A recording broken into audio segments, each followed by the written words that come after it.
Hello family. So in this video we are going to know the complete detail of Aadhaar and pan card linkage which is a new. बहुत चर्चा में चल रहा है कि आधार card और pan card को लिंक करना है या नहीं करना है और क्या प्रोसीजर है उसका। तो हम पूरा इन्फॉर्मेशन इस वीडियो में जान लेंगे कि वो क्या है और कैसे वर्क करना है, उस पर पूरा इन्फॉर्मेशन ए टू जेड जानेंगे। तो सबसे पहले बात करते हैं कि आधार और पैन कार्ड एक्चुअली में क्या है। तो आधार क्या है और पैन कार्ड, सबसे पहले उससे बात करते हैं कि what is Aadhaar and the pan card. So Aadhaar is an 12 digit individual identification number issued by the Unique Identification Authority of India on the behalf of the Government of India। तो सीधी सबको बात पता है कि आज के time पे आधार card कितना इंपॉर्टेंट है और कितना नहीं। हर इंडिविजुअल को कोई भी गवर्नमेंट स्कीम या कुछ भी XYZ चाहिए तो उसको क्या चाहिए, आधार कार्ड चाहिए।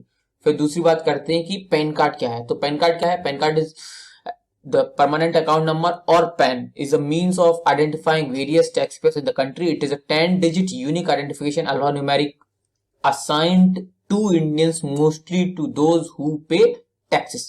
तो क्या है कि परमानेंट अकाउंट नंबर मतलब पैन, कोई भी फाइनेंशियल ट्रांजैक्शन के लिए हमें आज के टाइम पैन चाहिए ही चाहिए। तो ये अपने पास दो बेसिक चीजें थी कि आधार और पैन कार्ड। क्या फिर बात करते हैं कि ऐसा जरूरी क्यों है कि हमें इसे लिंक करना है। तो why it's needed to link, government ऐसा क्यों इम्पोर्टेंट कह रही है कि हमें इसे लिंक करना है। तो क्या सर्कुलर था और क्या नहीं हुआ। तो central board of direct taxes that CBDT has asked all taxpayers to link their Aadhaar with PAN card. तो CBDT जो इंडियन गवर्नमेंट का टैक्स अथॉरिटी है जो मेजर, उसने कहा है कि अपना सर्कुलर इन्फॉर्म किया है, जारी किया। तो उसके थ्रू जो उन्होंने बोला है कि वो कि सभी टैक्स पेयर जो भी इंडियन गवर्नमेंट के अंदर टैक्स पेयर के दायरे में आते हैं उन सबको अपना पैन कार्ड और आधार कार्ड लिंक करना। सेम सेबी ने भी, सेबी क्या बोला है कि SEBI also regulated a circular regarding this to link PAN and Aadhaar is mandatory for all investors for smooth transaction. कोई भी इन्वेस्टर हो, वो चाहे इंट्राडे करता हो, फॉरेक्स में करता हो, या कोई भी इंडियन का इन्वेस्टर है, इंडिया का इन्वेस्टर है, वो चाहे किसी भी प्रकार का इन्वेस्टमेंट करता हो, सेबी, किसी भी स्टॉक मार्केट, कोई भी ऊपर नीचे इंस्टीट्यूशनल स्टॉकर हो या कोई भी हो, तो उसे भी अपना पैन कार्ड और आधार कार्ड लिंक कराने का जरूरत है। फिर तीसरी बात करते हैं कि why government has taken this decision. तो गवर्नमेंट ने ये डिसीजन क्यों लिया कि ऐसा पैन कार्ड और आधार कार्ड को मैंडेटरी लिंक करना ही करना है।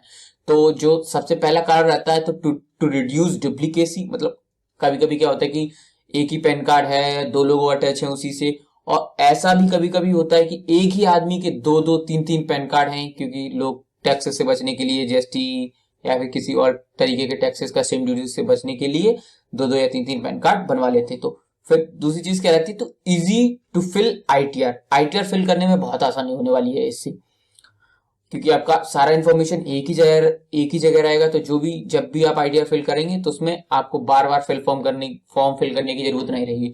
फिर एक्यूरेट आइडेंटिफिकेशन, जब भी आपका आधार कार्ड और पैन कार्ड लिंक हो जाएगा आपस में तो वो एक्यूरेट इन्फॉर्मेशन देगा।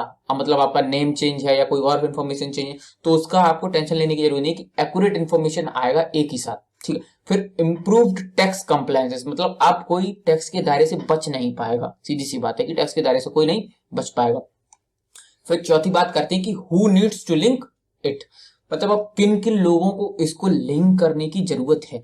तो as per the circular regulated by the CBDT, income tax act makes it mandatory for every individual who has been allotted a PAN as on 1 July 2017। तो CBDT के सर्कुलर के अकॉर्डिंग जिन individuals को 1 July 2017 से पहले pan card बन चुका था या अलॉटेड हो चुका था, उन सभी इंडिविजुअल्स को अपना पैन कार्ड और आधार कार्ड लिंक करने का इंपॉर्टेंस है, बहुत जरूरी। फिर अब इसमें तो कुछ लोग ऐसे हैं जिनको ये नहीं करना है, तो एक्सक्लूडिंग किन कुछ लोगों को छोड़।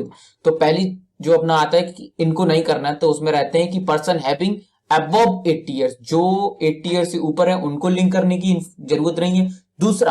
दूसरे कौन से लोग हैं जिनको नहीं लिंक करना है, वो है non resident as per the income tax के डिपार्टमेंट के हिसाब से जो लोग इंडियन नॉन रेजिडेंट है, इंडिया के तो है पर इंडिया में नॉन रेजिडेंट या फिर मतलब बिजनेस या वो यहाँ नहीं रहते हैं, तो उनको भी पैन और आधार लिंक करने की जरूरत नहीं। तीसरा, person not a citizen of India, कोई भी फॉरेनर है जो बाहर से यहाँ रहता है तो वो पैन कार्ड तो क्योंकि अगर वो बाहर से यहाँ रह रहा है तो वो अपनी इंडियन गवर्नमेंट को टैक्स तो पे करेगा, कोई भी वर्क कर रहा है, कोई भी सैलरी ले रहा है या कोई भी बिजनेस कंट्रोल कर रहा है, तो इंडियन गवर्नमेंट को टैक्स तो देगा, लेकिन उसके पास एज अ इंडियन इंडिविजुअल की अथॉरिटी के हिसाब से आधार कार्ड नहीं होगा, क्योंकि वो फॉरेनर है, तो उसको भी पैन कार्ड और आधार कार्ड लिंक करने की जरूरत नहीं है।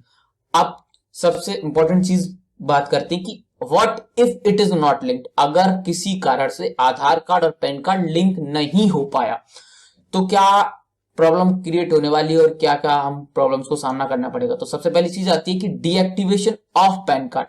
अगर आप लिंक नहीं कर पाते तो आपको क्या प्रॉब्लम है, तो डीएक्टिवेशन ऑफ पैन, आपका पैन कार्ड डीएक्टिवेट हो जाएगा। फिर नॉन कंप्लायंस विद रेगुलेशंस, अब आप कोई भी प्रॉब्लम जैसे आईटीआर फाइल करने वाले हैं या कुछ और करने वाले, बैंक स्टेटमेंट चाहते हैं या बैंक अकाउंट ओपन करना चाहते हैं, तब भी आपको उसमें प्रॉब्लम आने वाली है। फिर difficulty in carrying out financial transaction, bank से कोई ट्रांसफर XYZ कुछ भी करते हैं, अगर आपका पैन कार्ड आधार कार्ड लिंक नहीं तो वो भी बंद कर दिया जाएगा। मिस्ड बेनिफिट्स, अच्छा मिस्ड बेनिफिट्स मतलब कि आप कोई भी गवर्नमेंट स्कीम है, गवर्नमेंट स्कीम आने वाली है, या कोई भी फंड इंडिविजुअल गवर्नमेंट का कोई भी मोटिव चाहता है तो उसको भी करना पड़ेगा, क्योंकि अगर वो ऐसा लिंक नहीं होगा आपस में तो वो भी उसका लाभ नहीं उठा पाएगा। सी फिर सबसे आखिरी में क्या रहता है, taxes will be directed at higher rates for those who will not link. अगर आप टाइम से लिंक नहीं कर पाते तो टैक्सेस आपसे ज्यादा वसूले जाएंगे। गवर्नमेंट का सीधा कहना है कि आपसे टैक्सेस ज्यादा वसूले जाएंगे। जहां किसी से 2% लग रहा है, यानी 100 रुपए पे अगर 2 रुपए लगे तो हो सकता है आपसे 4 भी लिए जा सके। अब बात करते हैं कि आप अपना आधार कार्ड और पैन कार्ड को आपस में लिंक कैसे करते हैं। तो सबसे पहले आपको अपना ब्राउजर जो भी ब्राउजर आप यूज करते हैं, गूगल क्रोम हो चाहे माइक्रोसॉफ्ट है, उस पर बस जाना है और वहां पे आपको सर्च करना है ई filling of income tax, E filling income tax. Simple सा आपको सर्च करना है ई फिलिंग इनकम टैक्स। जैसे ही आप इसको सर्च करते हैं तो सबसे पहले आपको इनकम टैक्स सेकंड साइड पे जाना है, incometax.gov.in, जहां आपको ये दिखेगा ऑफिशियल वेबसाइट पे ही जाना है आपको, incometax.gov.in पे जैसे ही आप जाएंगे, देखिए जैसे ही आप यहाँ गए आपको सबसे फ्रंट पे ही ये चीज दिख रही है क्या दिख रहा है कि लिंक पैन कार्ड। तो पहले तो आपको क्या करना है कि अपना स्टेटस देखना है, आपका आधार कार्ड और पैन कार्ड लिंक। जैसे ही आपका पोर्टल खुलता है वहां आपको सबसे पहले अपना पैन कार्ड नंबर, उसके बाद आपको आधार कार्ड नंबर,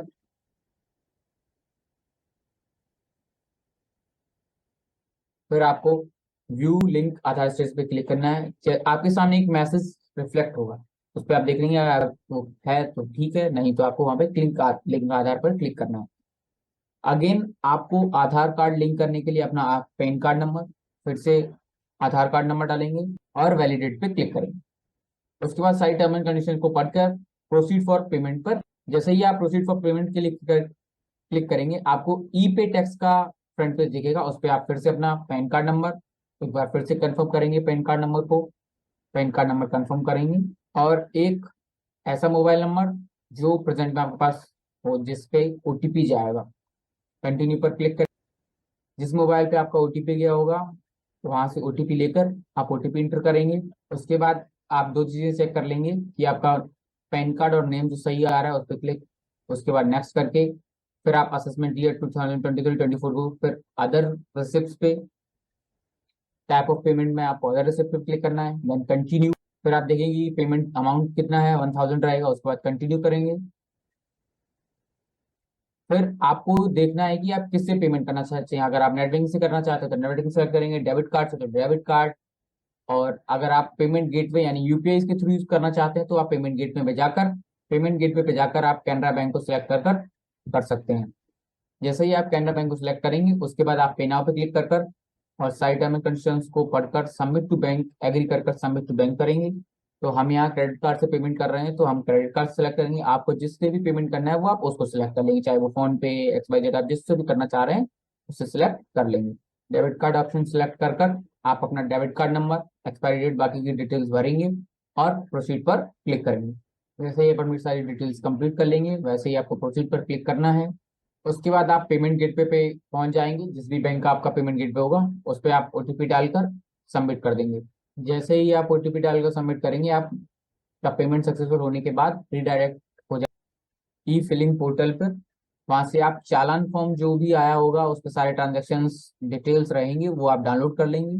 डाउनलोड करने के बाद आपको with in the 4 to 5 days इसी पोर्टल पर वापस आकर आपको उस फॉर्म को फिल करना है, जो आप देख पाएंगे कि आपका स्टेटस लिंक हुआ है या नहीं।